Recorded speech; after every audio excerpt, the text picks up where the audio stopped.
Bonjour et bienvenue. On s'imagine souvent un gratte-ciel qui touche les nuages, ou une maison qui devient un chez-soi. Mais avant tout ça, il y a une étape. Une étape cruciale et pourtant la plupart du temps complètement invisible. C'est le terrassement. C'est tout ce travail qui consiste à modeler la terre pour préparer le terrain. C'est vraiment le point de départ de tout, absolument tout. Du coup, la grande question, c'est ça. Comment est-ce qu'on passe d'un simple terrain, un champ ou une friche, à une base vraiment solide, prête à supporter une construction? Quel est le processus qui transforme la terre brute en un chantier prêt à l'emploi? Eh bien, la réponse, c'est le terrassement.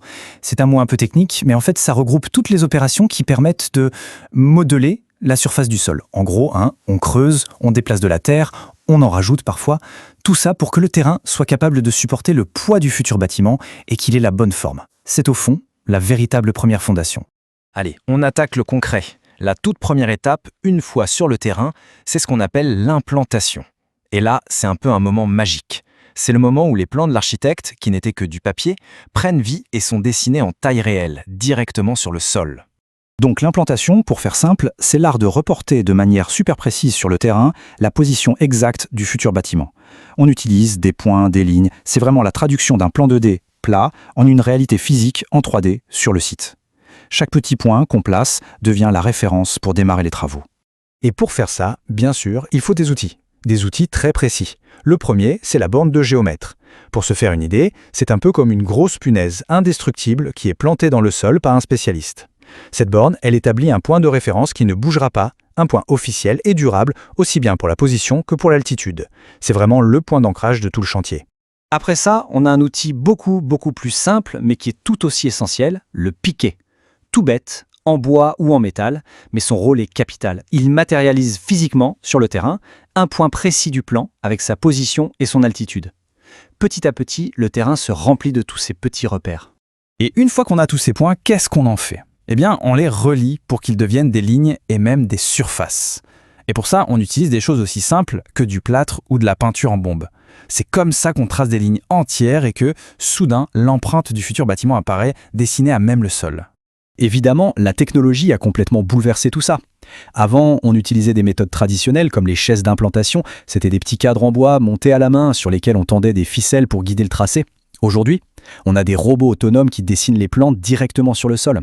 L'objectif reste le même, mais le saut technologique est juste spectaculaire. On parle d'une vitesse et d'une précision au millimètre près. Bon, maintenant que tout est tracé, le vrai balai des engins peut commencer, le mouvement de terre à grande échelle. Et en fait, tout ça, ça se résume à deux opérations clés, les déblais et les remblais. Le but du jeu, c'est de trouver l'équilibre parfait entre la terre qu'on enlève et celle qu'on rajoute. En théorie, c'est très facile à comprendre. Les déblais, c'est quand on enlève de la terre pour creuser, pour abaisser le niveau du sol. L'exemple typique, c'est creuser une cave ou un sous-sol. Et les remblais, eh bien, c'est tout le contraire. On rajoute de la terre pour surélever le sol.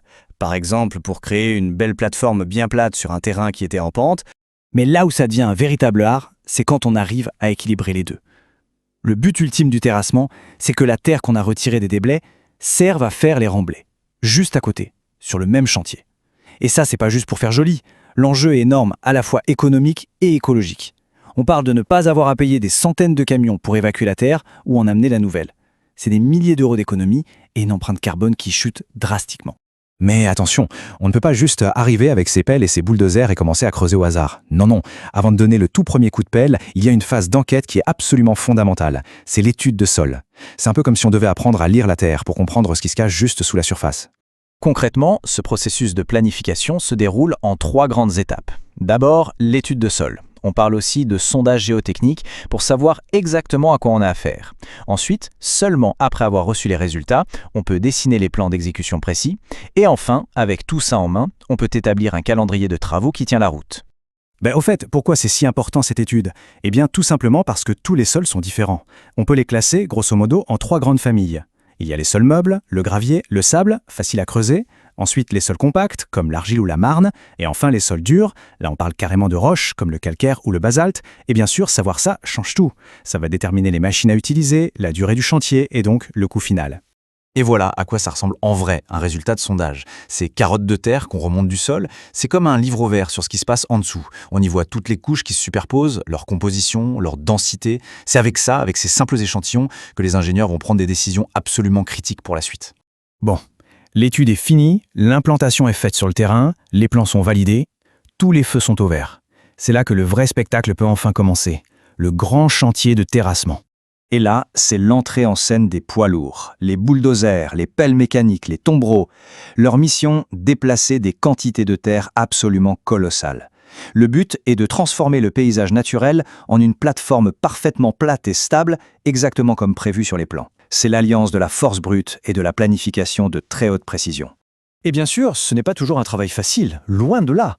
Parfois, on est sur des terrains très en pente ou difficiles d'accès, et c'est là qu'on voit tout le génie et le savoir-faire des équipes qui arrivent à tailler littéralement dans la montagne pour créer les plateformes et les accès. C'est une démonstration de force assez impressionnante de maîtrise de l'environnement. Alors voilà, la prochaine fois qu'on lèvera les yeux pour admirer un immeuble, qu'on traversera un pont ou qu'on roulera sur une route, peut-être qu'on aura une petite pensée pour ce qu'il y a en dessous. Pour tout ce travail de l'ombre qui a sculpté la terre pour que tout le reste puisse exister. Qui sait, peut-être que maintenant le premier réflexe sera de regarder vers le bas.